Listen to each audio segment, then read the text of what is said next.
Imagine the sound of a steady, rhythmic thrumming against a stretched animal hide roof. It has not stopped for 7 days. Outside, the world is a blur of gray and green, a relentless deluge that has turned the forest floor into a swamp. Inside a small makeshift shelter, a prehistoric family group huddles together. They are shivering. Their clothing is a heavy, damp weight against their skin, and the air is thick with the scent of wet earth and wood smoke. But the most terrifying sound isn't the thunder rolling across the valley. It is the hiss of their last glowing embers struggling against a leak in the thatch. Their firewood is soaked, the horizon is gone, and the river at the bottom of the slope is rising. When there were no waterproof jackets, no weather forecasts, no dry drywall, and no supermarkets to stock up at, how did our ancestors survive a week of non-stop rain? This was more than an inconvenience. It was a crisis of prehistoric survival. The greatest threat wasn't just the water itself, but the slow creeping loss of the ability to stay warm and cook food. Before we dive into their survival strategies, we need to correct a major cliché. Popular media often portrays ancient humans as cavemen, who simply retreated into a deep, dry limestone cavern whenever the weather turned sour. The reality was much more complex. Ancient human life spanned thousands of generations and vastly different climates, and for many groups, a usable cave was hundreds of miles away. Even when caves were available, they weren't always the sanctuary we imagine. Many caves were prone to flooding from underground springs. They could become death traps of stagnant smoke if a fire wasn't placed perfectly. And more importantly, they were often already occupied. Lions, bears, and wolves also wanted to stay dry, and they weren't interested in sharing. Human responses to a week of rain differed wildly based on their technology and location. There was no single prehistoric lifestyle, but rather a toolkit of adaptable behaviors. So, what did a group do when there was no cave in sight and the clouds refused to break? The first and most immediate priority was the shelter hierarchy. Ancient humans were masters of reading the landscape. Long before the first raindrop fell, a successful group would have chosen their campsite based on a worst-case scenario mindset. They looked for natural rock overhangs, or shallow rock shelters that provided overhead protection without the dangers of deep caves. If those weren't available, they sought out dense woodland, where the canopy of old-growth trees could break the force of the rain.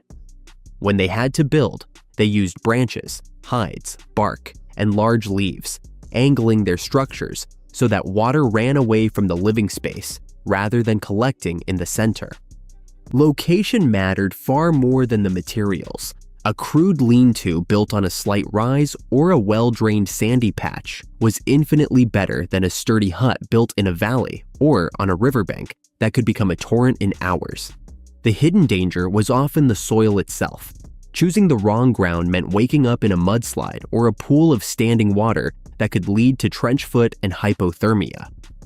While a roof was important, the emotional and practical center of ancient life was the fire. Fire was the most valuable technology they possessed, and keeping it alive during a week of rain was a full-time job. In a world before matches, starting a fire from scratch in 90% humidity was nearly impossible. Instead, they focused on fire maintenance. They would cover their main coals with thick layers of ash to insulate them and keep them glowing for days. If the group had to move, they carried fire seeds, glowing embers tucked into bundles of tinder, wrapped in green leaves, and stored inside bone or bark containers. To keep the home fire burning, they had to be creative with fuel. They would harvest dead branches from the underside of thick trees where the rain couldn't reach, or use stone tools to split wet logs to reach the dry, resinous heartwood inside. These small, controlled fires were kept under ventilation holes, providing warmth, light, and protection from predators who were also looking for an easy meal in the storm. Without that fire, morale would collapse as quickly as their body temperatures. A week of rain forced the gang to find food despite a fire, Instead of stopping hunting, severe rain created new conditions. Soggy ground was good for hunters' tracking.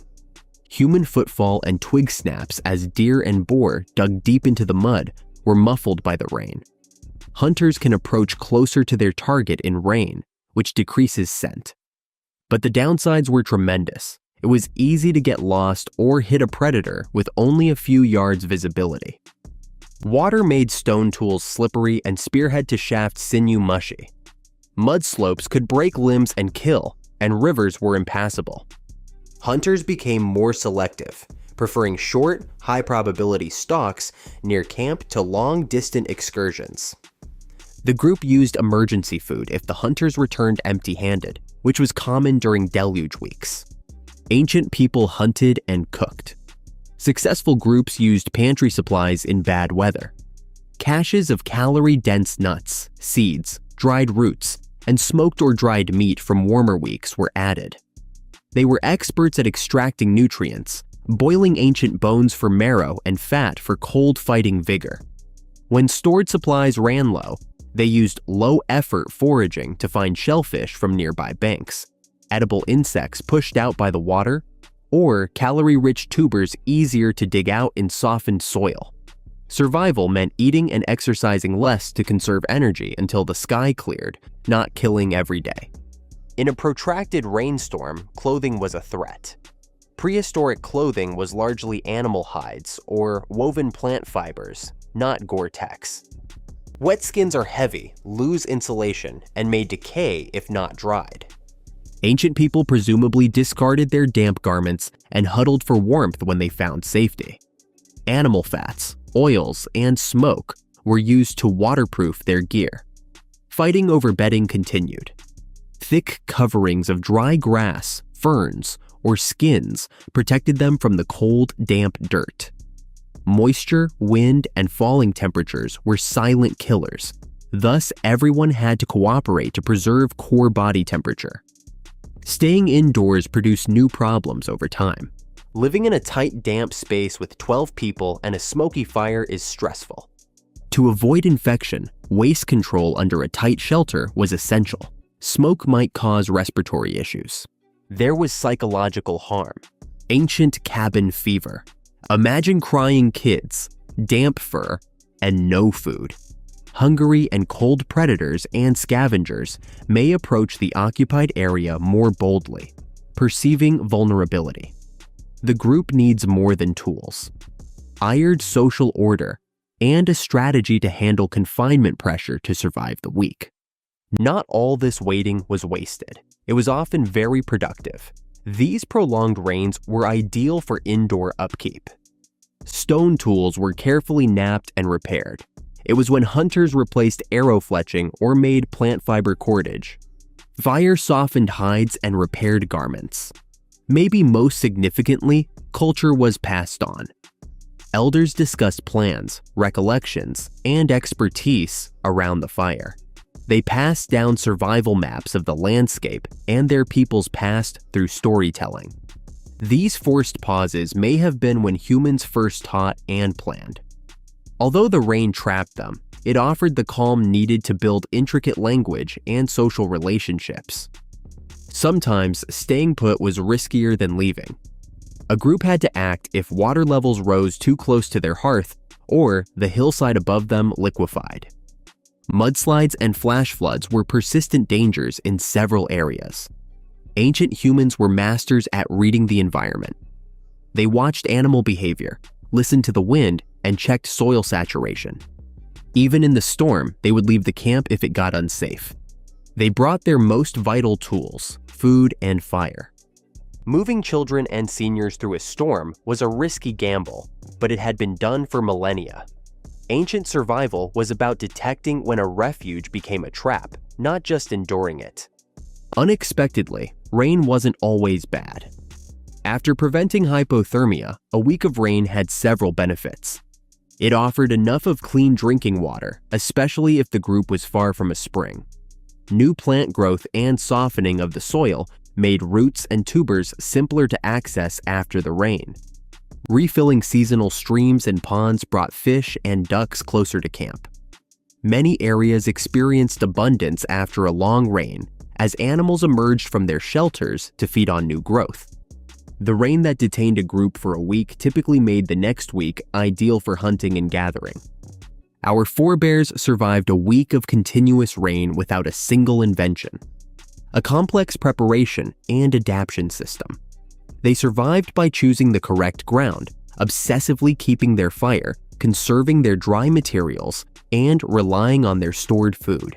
They repaired their gear and told stories to bond. The best prehistoric survival tool wasn't a spear, cave, or fire. It was their cooperation and adaptability to shifting conditions. They could read clouds and weather the storm. Rain was just one of their problems. What happened when rain turned to snow and ancient humans went hungry all winter? A narrative for later.